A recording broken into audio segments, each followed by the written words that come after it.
আসসালামু আলাইকুম, আশা করি সবাই ভালো আছেন। আজকে কুমড়ো বড়ি তৈরি করে দেখাবো। তো কিভাবে খুব সহজে কুমড়ো বড়িটা তৈরি করে নিতে পারবেন, ভিডিওটা প্রথম থেকে শেষ পর্যন্ত দেখবেন, তাহলে খুব সহজে আপনারাও বাসায় কুমড়ো বড়িটা তৈরি করে নিতে পারবেন। বাইরে থেকে ভেজাল কুমড়ো বড়িটা না কিনে খেয়ে ঘরে খুব সহজে কুমড়ো বড়িটা তৈরি করে নিতে পারবেন। কুমড়ো বড়িটা তৈরি করে আপনারা সারা বছর রেখে খেতে পারবেন। এই কুমড়ো বড়িটা নষ্ট হবে না। অনেকে আছেন কুমড়ো বড়িটা তৈরি করতে ভয় পান, তবে আজকের এই ভিডিওটা দেখলে আপনারাও খুব সহজে কুমড়ো বড়িটা ঘরে তৈরি করে নিতে পারবেন। কুমড়ো বড়ি তৈরি করার জন্য প্রথমে আমাদের পাকা চাল কুমড়া লাগবে। তো এই তো দেখতে পাচ্ছেন আমি এখানে বেশ অনেক বড় একটা চাল কুমড়া নিয়েছি।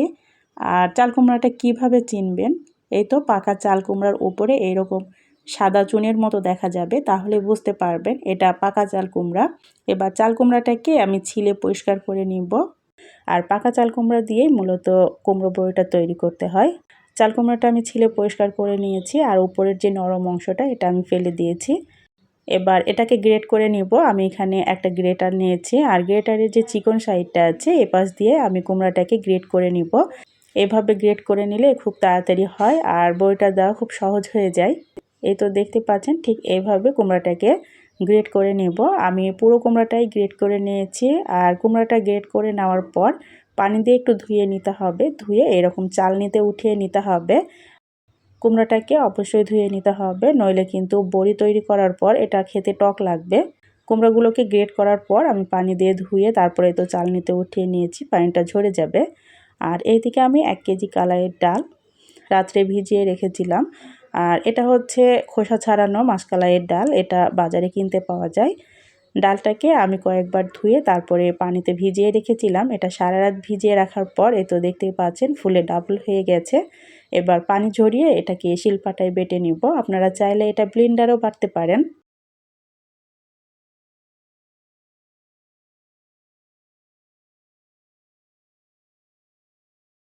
এই তো দেখতে পাচ্ছেন আমি ডালটাকে বেটে নিয়েছি। আর ঠিক এভাবে বেটে নিতে হবে, খুব বেশি মিহি করা যাবে না, এটা দানা দানা থাকলেও হবে।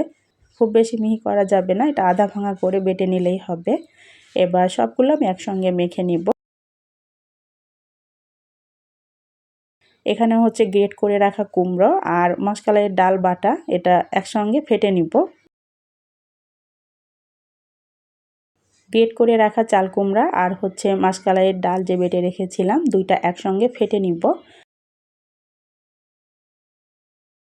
ব্যাটারটা যত ভালো করে মাখানো হবে বড়িগুলো তত সুন্দর হবে।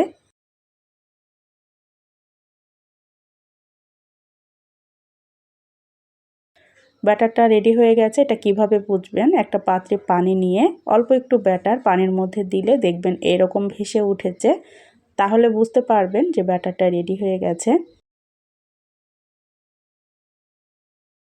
এই তো দেখতেই পাচ্ছেন ব্যাটারটা ভেসে উঠেছে আমার, এটা ফাটা হয়ে গেছে। এবার বড়িগুলো দিয়ে দিব।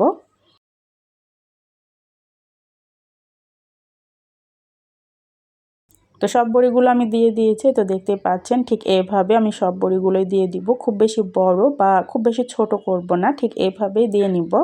বাইরে থেকে ভেজাল বড়ি না কিনে এভাবে ঘরে খুব সহজে বড়িটা তৈরি করে নিতে পারবেন। ভিডিওটা প্রথম থেকে শেষ পর্যন্ত দেখার চেষ্টা করবেন, তাহলে আপনারাও খুব সহজে বড়িটা দিয়ে নিতে পারবেন। এবার বড়িগুলোকে আমি শুকিয়ে নিব। বড়িগুলো শুকাতে আমার 4 দিন সময় লেগেছে। আর অনেক সুন্দর রোদ ছিল, এই রোদে আমি বড়িগুলো শুকিয়ে নিয়েছি। এই তো দেখতেই পাচ্ছেন কুমড়ো বড়িগুলো আমার শুকানো হয়ে গেছে। এটা আমার 4 দিন সময় লেগেছে। এর ভেতরে একটুকু কাঁচা নেই। আর মাশাআল্লাহ কুমড়ো বড়িগুলো কত সুন্দর হয়েছে, একটুকু লাল হয়ে যায়নি। এখানে আমার 1 কেজি ডালের কুমড়ো বড়ি আছে, আর কতগুলো বড়ি হয়েছে দেখতেই পাচ্ছেন। কুমড়ো বড়িটা তৈরি করে আপনারা সারা বছর রেখে খেতে পারবেন। এই কুমড়ো বড়িটা নষ্ট হবে না। আজকে আমি টমেটো আর কুমড়ো বড়ি দিয়ে বাটা মাছ ঝোল করেছি। এই তো দেখতে পাচ্ছেন বাটা মাছ দিয়ে কুমড়ো বড়ি রান্না করেছি। আর বড়িগুলো অনেক সুন্দর সিদ্ধ হয়েছে। কুমড়ো বড়িগুলো খেতে অসম্ভব মজা হয়েছে। তো এই ছিল আমার আজকের ভিডিও। আশা করছি আপনাদের কাছে ভালো লেগেছে। আজ এ পর্যন্তই। সবাইকে আল্লাহ হাফেজ।